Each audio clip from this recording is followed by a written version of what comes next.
Hello again, third graders. It's Miss Hammis. Great job learning how to use a strategy called partial difference for multi-digit subtraction problems.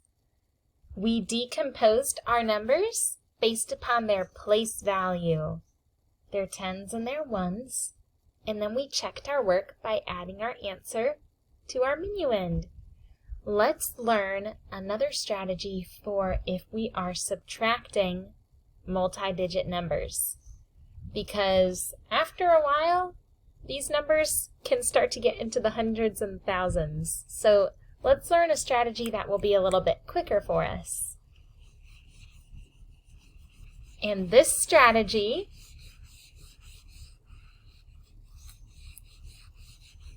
is called the standard algorithm.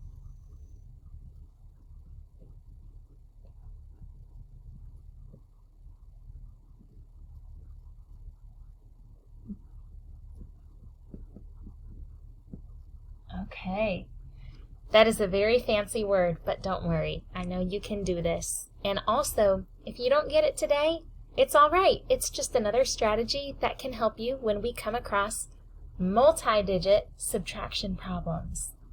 So our minuend was 43, and we're taking away our subtrahend. We're taking away 34.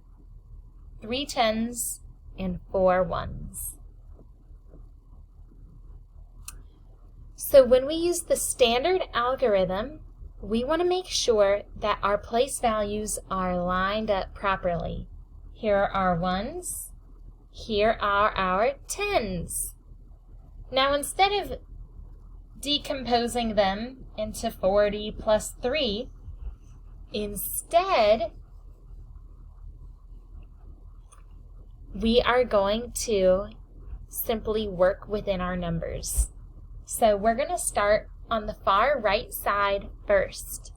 We're going to say, all right, here are our ones. Here are our tens, and we are going to start on the far side first. 3, take away 4. If I only have 3 fingers, can I take 4 away? 1, 2, 3, 4. I don't have a 4th finger to take away. I'm missing one. But I can't write anything here at the moment. So we instead are going to have to borrow some numbers from somewhere. Because remember, we're down 1, we're missing 1, we're minus 1. So in the problem that we had done earlier, we said we're down 1, we're minus 1. But when we use the standard algorithm, we're going to use positive numbers, not with the minus symbol. So let's break it down into a way we can see. We cannot take 4 away from 3. So instead, we're going to go next door.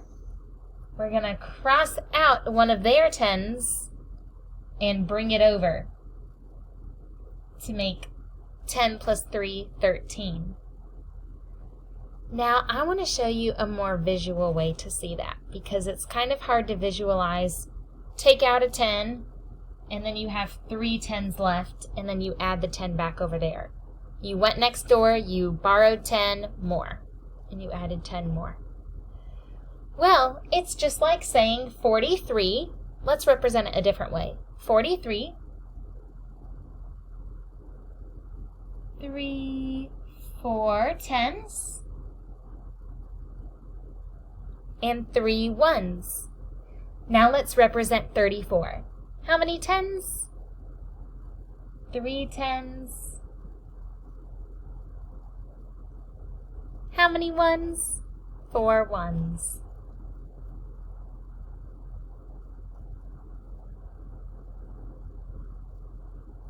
And remember, we're taking away. So can I say 3 take away 4? Can I say 3 fingers take away 4 fingers? I'm missing one. No, I can't. So instead, we need some more ones to be able to take away 4. Where do we get the ones from if we do not have enough ones? We're going to go next door and borrow 10 more. We're going to go next door, take out one of those 10s, and transform it into 1s, because we need more 1s. And how many 1s are in a 10? 10 1s make up a 10. Okay, so now that I crossed out a 10, I'm going to borrow the 10, so let's add it. 1, 2, 3, 4, 5, 6, 7, 8, 9, 10. So now I have 10 plus 3, which is really 13 1s. Can I do 13 take away 4? Yes. Woohoo! What's 13? 10 plus 3. What's 13 take away 4? 9. Good.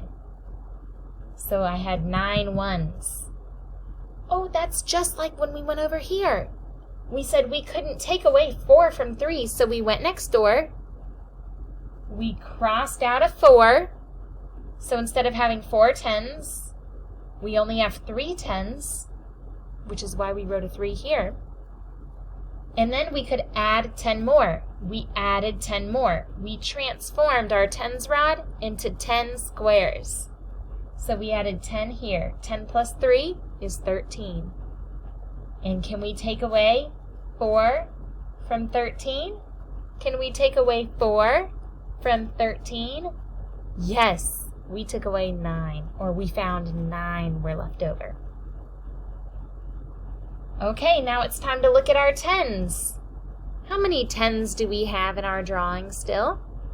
Remember, we did 13 minus 4, which is 9 1s. What about 10s? 1, 2, 3, 1, 2, 3. 3 10s, take away 3 10s is no 10s at all. I could even write 0 if I wanted to. So 3 10s, take away 3 10s is 0. There's none left. So our answer is 9. 9 is our answer. So 43 take away 34 is 9. Remember, we couldn't take away 4 from 3, so we went next door, we crossed out a 10, and we borrowed 10 more. So remember, we couldn't take away 4 from 3, so we went next door, we crossed out a 10, made it 10 1s. 10 plus 3 is 13, so we had 13 total, and then we took away 4, which left us with 9. So 9 is our answer. And this is how we use the standard algorithm, lining up our 1s and 10s, going next door, and borrowing 10 more in order to find the difference.